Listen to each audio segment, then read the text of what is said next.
My goal for 2025 for chess, it's a very simple goal really. It's the goal of no expectations. I don't have any expectations for my chess whatsoever. We've stopped doing the game predictions,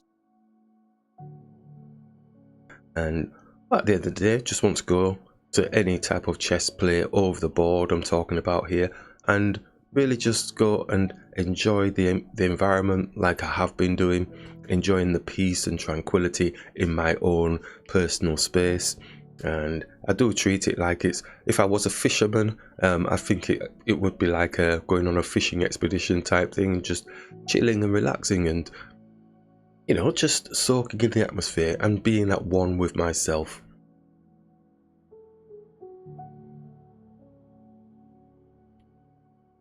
I think for me, it's the experience. I went for the experience and I loved the experience. I really enjoyed the experience of playing again in the major section. Different group of players, which is good. You know, you don't want to be playing the same players all the time. Different groups of players and different styles of play. And I thought I was going to get wiped out of the water in like 5 moves. So that's the key thing that sticks in my head, is that didn't happen.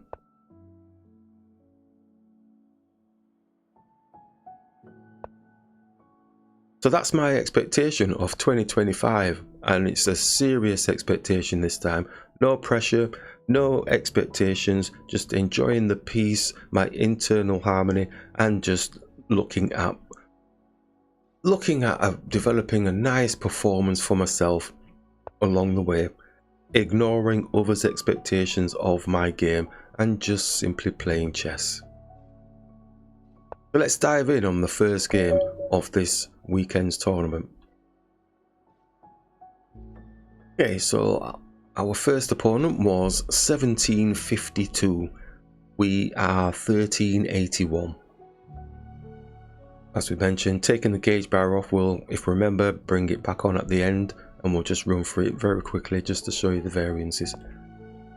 So they pushed through with the e4 and we developed the knights. Not going to go into any great detail, but just to show you the look and feel of the game.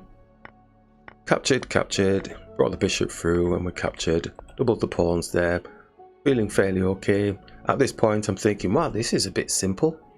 This looks pretty straightforward. We're almost going to be hitting a nice meaty little bit of endgame, which was quite shocking for myself.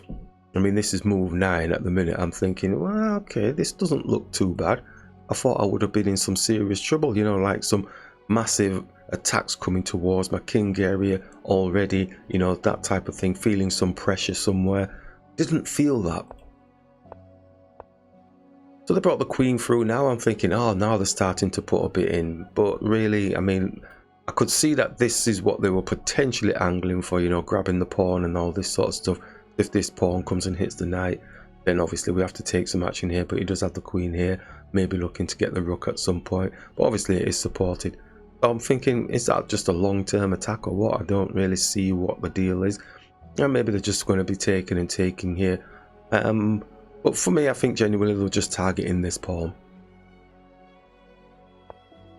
So we brought the knight back, trying to give them something to think about before they get developed in terms of the pawn pushing and attacking the pawn. So they do capture and bring the queen up, but constantly still aware of this pawn being attacked by the queen.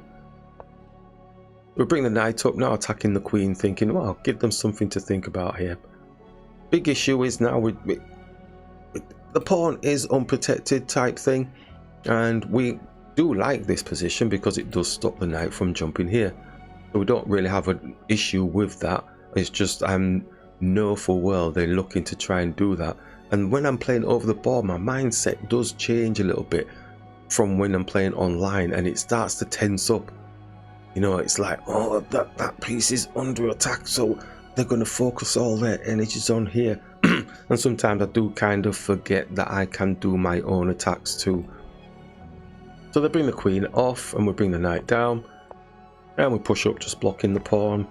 And they do capture, bring the rook into the center of the board. And they come and attack the rook. Rooks in the center of the board has no place for us, but we felt like that was fairly okay. But I think it lost me a little bit of tempo in the game in terms of being able to defend around this area a little bit more appropriately. I was focusing on the fact that, oh, we're going to have like a maybe 2-on-1 or 3-on-1 on the pawn, but it can defend. So we bring the queen here looking for the 3-on-1 like we said, and then they simply defend, and then they push the pawn up. At this point here, I'm not too comfortable with the position because of the rook being stuck in the middle here, and now there's all this space around this area here, which they can take advantage of, which they do. They bring the queen across, now it's attacking this pawn, and we decide to just bring the queen across, defending the pawn. But now we're playing defense nanny, our rook's stuck in the center of the board, and the knight is on the other side of the board. They are opposite out their king, but it's not functional. I was debating all sorts of funky business like taking pawns with the knight. I was trying to fashion some sort of way of getting the queen through here. You know, take, pawn takes, rook comes across or something, try to get some space in front of the queen, you know, the king here, but it just didn't seem to work. So the knight goes back, we bring the rook back down, realizing rooks don't have any place in the center of the board, and plus he's probably coming to attack it anyway, coming with the knight here, attacking the pawn twice. So this was where I was like clenching up a little bit, because I thought, I think I've lost tempo here in terms of proper development, and now I'm babysitting this pawn. I've allowed this to happen. It's not a good position really. But I'm saying, well, they're going to have to work for it, but we know what they're targeting. They're targeting the pawn that's got no protection. We bring our knight across defending, but as we can see, there's no clear way in. So I kind of was thinking, oh, I'm going to bring the rook here and then face the queen off. But I think they sensed something, so they moved the queen out of the way. So they must have sensed something. Yeah, because I thought it was pretty weird that the queen did move. I thought it was going to stay there for a bit, because we were looking to come here, maybe attack the pawn, that type of thing, as well as the queen. So in my eyes, I'm looking at this and I'm going, well, my pieces are all kind of backwardish type thing, not really clear. Do we x-ray through to the queen? Do we attack this pawn? Do we hit the knight with the pawn? It's all a little bit squiddled, so I'm thinking if we can get the pieces off the board as best possible, and maybe there's going to be some light that we can put on the situation. They do actually grab and we capture with the queen, and when they offered the queen, I thought to myself, this looks very simplified, doesn't it? But what is the problem with this? Probably took a while thinking of what to do next. We captured, and looking at it, I'm thinking, well, we're probably going to struggle with this pawn here, but are they actually winning? 1, 2, 3, 4, 5, 6. 1, 2, 3, 4, 5, 6. 6 pawns each, but the structure of the pawns is a little bit of a problem. But are they winning? I struggle to say that they were winning, but I struggle to find what I would be able to do in order to gain any further advantages. There's open files here, there's a half open file here. So we look to try and go for the basics of owning the open file. So as I mentioned earlier, I was expecting to get blown out of the water right from the start, you know, so we're now on move 25 at the minute. So I'm impressed that I've taken it to this level, to this distance in the game, in the first game against the 1752 over the board real play. So as I said, no expectations. I'm looking at this picture though, and I'm thinking, am I going to get time to get this doubled here and here, or is he going to be coming and attacking the pawn? Looks like I'm going to be babysitting this pawn. They move their king, looking to probably go for the exchange, and they do. So we do actually take. Obviously I don't move this quickly, I'm taking a long time thinking, and I'm thinking this looks very simplified, but I think because they've got pawn majority here, they can start maneuvering down with these pawns. So I had a little bit of a panic on thinking maybe the king's gonna have to come and block up. Maybe the rook comes across and starts hitting the pawn. So we move the rook attacking the pawn, obviously knowing they can just block it down. So move the king up now, just to act it as a pawn type thing. Just maybe trying to think, can we squeeze it here and come around here and get there? But obviously their rook can come around the back and start attacking these pawns. So I had all these little thoughts going on in my head now. I'm thinking that I don't know if this is going to work or not. And I kind of reverted back to my own thought process of, if you can get the rook up here and get it round the back or something like that and start getting their pawns off. And that's something I need to kind of bring back a little bit, rein back a little bit in terms of these types of positions. So the rook comes across. Now we're bringing the rook up. We're looking to see if we can get some type of, I was looking really for this. Yep, that's what I was really looking for, you know, x-raying through to the king and then get the pawn here and get the king here or something. I'm not saying, I don't know if it was winning or not, but that was the general idea of trying to do that. But they moved the king out of the way. And then we had this thought of, well, if we can get this here, then we can get this pawn off. But we didn't think for too long, because obviously the rook can come here and it's going to be attacking the pawn. And the key reason for the rook being here was it can come back down again and protect the pawn. So we lost it in our process of what we were going to do and what the purpose of the rook was initially. Yeah, so because our plan was fraughted with the moving the king, we went, oh, let's go here. I'm going to get a pawn. But should have thought that they could have gone here. So we didn't really need to do that rook move. I'm just thinking, what other move could we have done? We could have pushed here, maybe. He drops down. Then we could push this pawn, but then he can hit our rook. But then this pawn is protected so the rook can come down. So that would have felt better. I'm not saying it would have been right. We'll look at this in evaluation afterwards, if we remember. And so that type of thing maybe could have been better rather than giving up this space for the rook to attack here. But we'll see how right or wrong that was. So we went here, then they started coming down to attack the pawn. So now bring the king across, trying to see if I can save a pawn. So we bring the king across, and at this point now it's not looking too clever for us. We're just hoping that they make some type of mistake really, but it's not looking like they're going to. So they attack the pawn and we go for the exchange, and at this point it's looking a little bit dicey really. So I thought, well, if he does make up Nand, obviously this pawn is going to get promoted. So that's how the game ended, and 45 moves. It's a long time really. So we're going to have a look at the analysis. So I'm going to run through this one again just so that I keep myself in check with that one. Let's take that off there, and it's now going to just show us all the previous stuff. So if we just take that off now, and we said we were potentially doing this. Obviously they come here, pushing this, supporting the pawn. We are thinking they're probably going to hit the rook. What else was there? Oh, the computer said moving the king, didn't it? But what if they didn't move the king and they said, no, I'm hitting the rook? So this is something different. We were going to bring the rook back anyway.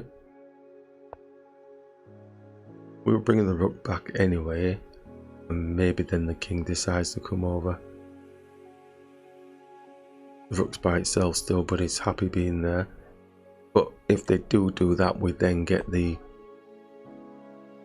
there and there. He runs down, we come up, and he's probably going to be hitting the pawn. Takes. Let's see what that looks like. Oh, if that would have happened, obviously. So yeah, slightly better play. Yeah, take time in those end games. When you're in the actual throes of it, you just get that panic mode going on.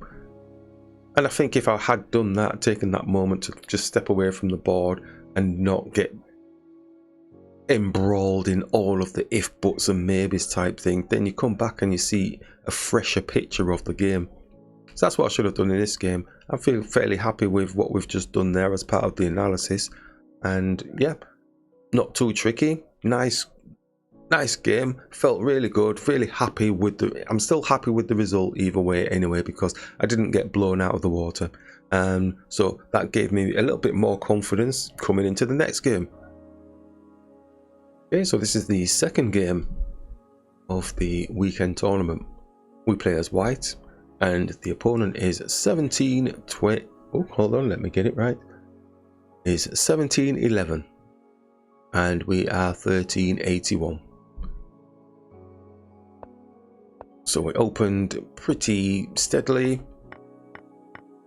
and this game here was so simplified. I just thought, my God, they're giving up the queen already. That's impressive. Damn, okay.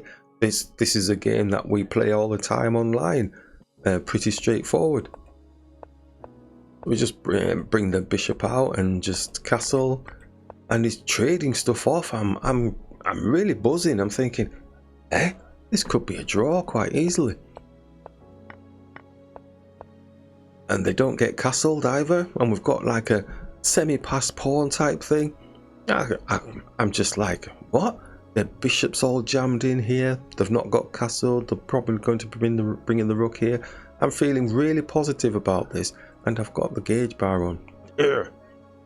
Take the gauge bar off, right, and we'll cover that at the end. So we'll bring the rook up now, just going for basics, blocking the pawn from pushing down, also kind of making the bishop have to come this direction. And they go for an exchange of the rook. They take off. I'm thinking this definitely looks like it could be a draw. Not definitely looking at any wins, but I'm thinking performance wise this feels fairly comfortable, you know. And they bring the bishop out. I wondered where the bishop was going, and then it just jammed itself in. We captured, and just started to look to lock down everywhere. So it's very exciting. And then I had a panic on. I hate Zugzwangs. I hate Zugzwangs with a passion. And I had this picture of his king making its way across, coming round here and sitting in here and winning some sort of tempo on my king. And I couldn't shake that thought that that's what they can do and I can't stop that. So they started moving, and I'm thinking, he knows it. And I'm just moving my king across, just getting into position to try and stop it. And I'm thinking there's no way I can stop it. And I took ages over the calculation as well. And I took ages over thinking about just pushing the pawn here. And every time I just kept going, no, but he's going to Zugzwang me somehow because his king's going to be ending up in a good position. Ages over this, and I'm thinking, that's the move to make, dude. That is the move to make. Just make that move. Push the pawn. If he takes, you take. If he doesn't, you push the pawn up. That's all you need to do. But no, I move the king. He moves down. I move across again. I'm thinking, oh, maybe he's going to zigzag and just go for a draw that way. And that was a duff move, because now he can push his pawn down, and now I'm giving him the advantage. I couldn't believe it. I just sat there and I saw it in the game. That's the thing. I didn't have to look at the evaluation afterwards. After he'd done that move, I went, oh, you idiot. All I had to do was that. And it's all gone. And now I'm in Zugzwang. Now I'm in a situation. So I had to resign at that point. But you know what? This type of stuff just really does solidify my game. It really does. Not to doubt myself, you know. We've gone through loads of exercises of trying to get rid of these sort of over-calculating or under-calculating and overestimating the opponent's positions, you know, that type of stuff. We've done those for these types of exercises. And I should have got up and walked away and just realized it's a simple case of pushing here. I know there'll probably be little kids going there, that's an easy one, we would have done that, you know, but hey, I didn't, and it's one of those things, you live and learn. And would it happen again? Probably not. Probably not, because I'm getting in a few of these types of situations when I'm playing online as well, where I'm building up a little bit of a confident psychology in order to be able to deal with this type of endgame. But on that day, damn, yep. So it's downhill from there.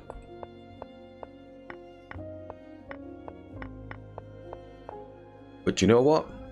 I enjoyed the game again. I enjoyed the experience because of that one aspect of that.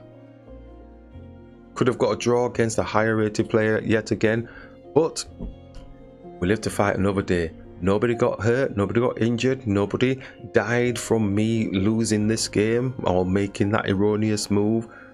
The impact, none. Not on my team, not on anybody. I have no expectations going into it, so I'm coming out of it with no expectations. We go on to the next game. Okay, this is against the 1728, so this is the next day, the next morning. And we played as black. And this is one of the games where, you know, when you say to yourself, I don't really like this game. I don't like how I'm performing in the game. You know, right from the kind of maybe the opening to mid, and you think, oh, something doesn't feel quite right here. One of the games where I just say, you didn't really need to do that. It was a bit of a bad start. So hold my hand up. It was being a bit too eager on this maneuver. Let's have a look at what the gauge bar is showing. It's showing it's only +1 when they do take. So it's not a major thing. This is what I'm talking about in terms of it's not major giving up the pawn.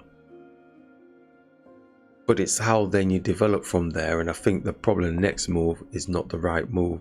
Gone up 1.6, but it's not major yet still. It's not like in the +7s or anything. So capturing, it's just +1.9. So currently, when I'm looking at those numbers, I'm not beating myself up because it's not as bad as what I thought it was at this point. It's not in the -7s. So going there, so it's going to +2 now. Okay, so again, it's still, you don't have to be too concerned about it. And now it's crawling up now, it's +5. Yeah, it's a bit tough, it's a bit tough. Oh, we got a +4 back again. And don't think there's much left to do from here. It's +4, so it's only 3 away from 7. It's still doable, it's just obviously I didn't find the right moves. And when I say it's still doable, it's because when I've played games online and also over the board where it has shown the opponent was like +7 or +6 or -7, we have still been able to come back because we're playing a human, you know, because they've made mistakes too. So it's not always an infallible, it's not always true that just because the gauge bar is showing that it's a high plus for them or high minus for them that they're actually going to win. In this case, realistically, it'd be a bit hard pressed for them to lose this type of game, really. But yeah, so it's still, oh, it's getting to 7. Once it hits that 7, then it's really bad news. 6, yeah, we got no chance, no chance. Yeah, so 7 is really quite major, but if you've got queens on the board, you've got other pieces on the board, and it's showing like a 7, and you've still got an opportunity to gain something, then yeah. But I don't even think a computer could do anything against this type of situation. Shall we see? I don't think he physically can. He's got too many pawns here, he's got too many pawns there. F6. Is that not what we played? That's what we played, okay. There's not much going for it. And did they take? They took. and then G took. Oh, plus 96. Yeah, there's no chance the computer couldn't even find an ending to this, because it wouldn't have put itself in this position in the first place. So yeah, lessons learned from that. Yeah, I put myself in that bad situation trying to go for the greedy munch thing way too early in the game, hold my hands up to it, and then just move on. Pretty simple, straightforward stuff. Simple error, no problems, nobody got injured, nobody got impacted, and the world is not going to change just because I made a duff move in this game. No expectations, just enjoying the peace and tranquility of the game in my own way as a casual chess guy. And this was the final game, and playing against a 1733. So it developed, and again, nice and simple up to this point, and then they bring the bishop through, getting a little bit arty. I'm thinking, well, keep the tension, let's not jump in. Would probably normally take the knight and be on the queen, but I'm thinking, let's go simple and let's just start developing pieces. Okay, no pressure on myself, get more pieces out. They bring their queen, we bring the pawn supporting the knight. We just x-ray through to the knight now, so it can't get involved in any attacks on the knight here. We bring the bishop through, we take the knight off the board, and we look to go for the queen. And the computer doesn't like that. Oh, we need to take this off, what am I doing? Damn, okay. No eval bar till the end. So takes, and then we take with the pawn rather than... The reason why I didn't take with the knight was because I didn't want too many doubled pawns. You know, because if we take with the knight, then his bishop takes, then we take, well, end up with like a sort of double pawn situation in the center. That don't look too good. Yep. See how that, let's do it again. So if we went like that, and then goes here like this, and then the take, didn't like this double pawn in the center. I'd rather have the pawn here on this side here.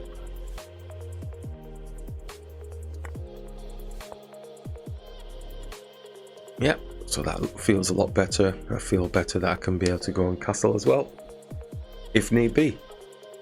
So they develop their knight and develop our knights, and at this point I'm thinking, again, this feels like another simplified game. Doesn't feel too tricky. We're on move 12 at the moment. I'm thinking, whoa, this is the point where it could get tricky. Move 13 is the move where anything could go wrong. But I'm thinking their position maybe doesn't look as good as what maybe others may be thinking it is. So they move the bishop, and we attack their knight. Bring the bishop back. And we're looking to try and get like a 2-on-1 on this pawn here. But that was the long-term vision of something like that, or maybe getting the knight here and jumping up around here. But we did have visions of either getting this pawn at some point with the bishop. So the knight jumps up, attacking the bishop. Bishop moves back, and now we're looking to x-ray through onto the king. We're looking to double and get the rooks putting pressure on. Excuse me. But they move the king out of the way, spoiling the party. So it's not castle, but it's a virtual castle in a sense. But is the king safe? In my head I'm thinking, is that king safe? I think we could maybe get some movements up there. So we look to go for simple doubling. They attack the knight. We bring the knight up. And now we can capture. Now this was a bone of contention in my head. So this bishop is under threat. So I'm going to be down a bishop based off of my calculation. I took ages over the move, but for some strange reason I felt like there was going to be some type of benefit for us in terms of position. Because of their king being a little bit airy, longer term we should be able to put some pressure on their king. Whether it develops or not, I was willing to take that risk. It was the last game. The other games had gone to the wire. I thought, I'm going to just press it out. So we took the pawn with the knight. So we grabbed one pawn. I'm also thinking, if I can grab as many pawns as possible, then it's going to be a good balancer of them grabbing the bishop with the knight. So if we can get 2 pawns off the board for the bishop, if we can get 3 pawns off the board for the bishop, we should or could be able to develop. But it all depends on what the opponent plays, and being down a minor piece is worse than being down a pawn, isn't it? Yeah. So they grabbed the rook, we grabbed. Bishop comes and attacks the rook. It took a while over this move, and just then brought the bishop. Rook looking to attack another pawn. As we said, is the compensation going to be enough? So it's going to be even at this moment, but positionally now, looking at his king, it's looking a little bit airy. How do we get to it? So they do take, and we have to be very mindful of this X-raying through. So you could see that's what they were chomping at the bit to do. So the knight moves, and we still got to be very mindful of this. So we bring the knight across now, which is protecting that, but it's also attacking the bishop as well. Not saying it's the best move, but hey, it's giving them something to think about. All the while we're getting a little bit closer towards their king and looking a little bit closer at grabbing potentially more pawns off the board. As we mentioned, it all depended on what the opponent did in the game, but because the knight was there by itself, it's had to come back, so it's losing them tempo in terms of developing their rook, losing in terms of developing their bishops. So that kind of tempo is working for us at this moment in time. So the bishop moves back, so again that threat has made them do a move they didn't really want to do. It's not an ideal position for the bishop, it looks like it's just locked away, which is good for us. So now we hit the knight. Again, it's not saying that's the best move, but it's trying to give them something to think about, because they have an extra minor piece up. How do we increase that? Because really what we're wanting to do is we're trying to get pressure towards this king. This knight is currently jamming this area, so if our knight could come here, then we could attack their bishop. But there could be different kettles of fish to fry depending on what the opponent does. So they move, but they're attacking the pawn. So we can bring the king into the game now, supporting the pawn. Knight comes and attacks the rook. Now this is one of those where it's all based on what the opponent does now at the end of the day. We have our vision of trying to attack pawns, get pawns off the board, but we're also focused on trying to squish their king with our pieces. The king comes down, and we can now protect the king, and it elevates the king further up the board. Mindful, if they do come here, the knight can take, so we're thinking they're probably going to take here, maybe. But the pawn drops down, so he's trying to get our rook. So the knight can actually take the pawn. So again, like I said, it's all based on what the opponent did in the game. So now we're looking like they've got 1, 2, 3 pawns. We've got 1, 2, 3, 4, 5 pawns. 2 pawns for the minor piece has taken place. So it feels like a bit more balanced in terms of power on the board. We have potential to get promotions. But again, it depends on what the opponent does, and if they haven't played the best move, then they haven't played it. But we have to just see what happens in the game. So they move the king out of the way because he's got an X-ray through onto the rook. So now we can bring the knight through, putting a check on the king. As we said, because the king didn't have a proper castle, we're trying to take advantage of that castle. Whether we play the best moves or not, it's neither here nor there in my eyes. It's a case of what we're responding to whatever the opponent does. We are thinking they're potentially coming back here, but they can also come across here. And in any of those events, I think there's a check on the king at some point. So they moved across. At this point here, I did offer a draw because I'm thinking, peeled off quite a lot of pawns here, but he does still have the 2 bishops, and he's got the knight, and he's got a rook. We've got 2 knights, we've got a rook, we've got so many pawns, but it's getting late in the day. Do we really want to be not late? It was the afternoon session. Do we want to really risk it for a biscuit? Does he want to risk it for a biscuit because he's got the more minor pieces? It took a while, took ages. Well, not ages, but he was umming and ahhing, and And he says, yeah, because he didn't see the knight moves taking all the pawns, and he says, look at all the pawns you've got there. I says, yeah, you probably would have won, you know what I mean? But let's have a look at the evaluation.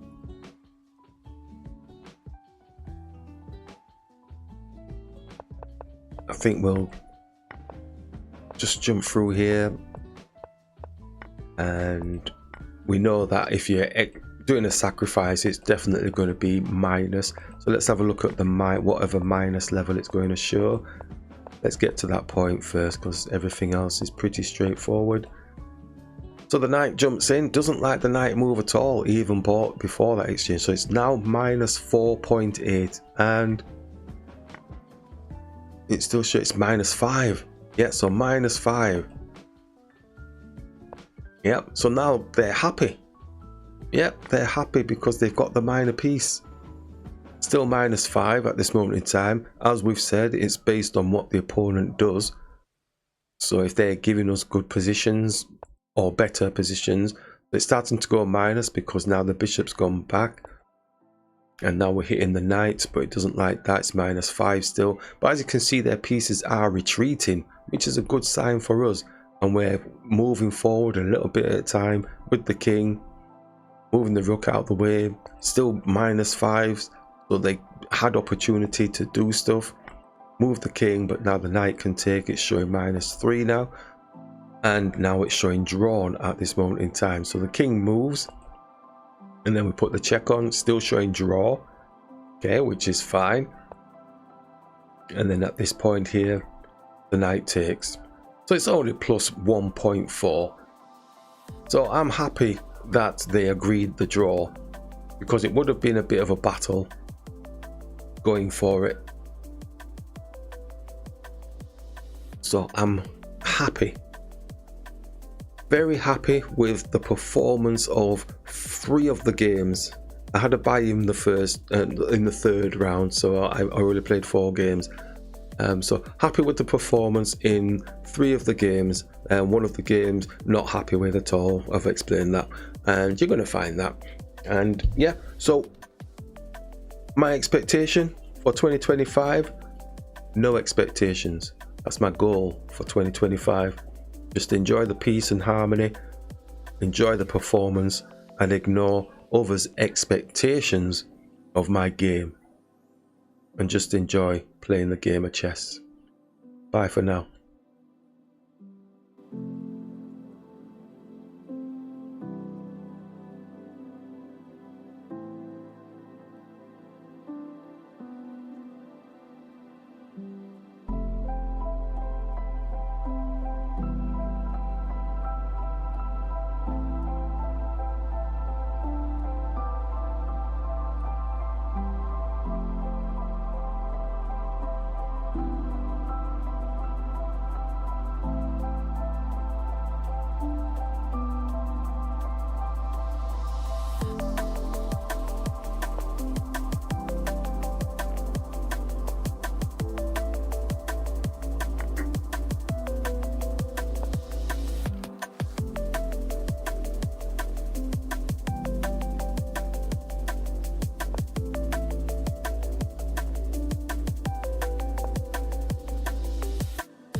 you.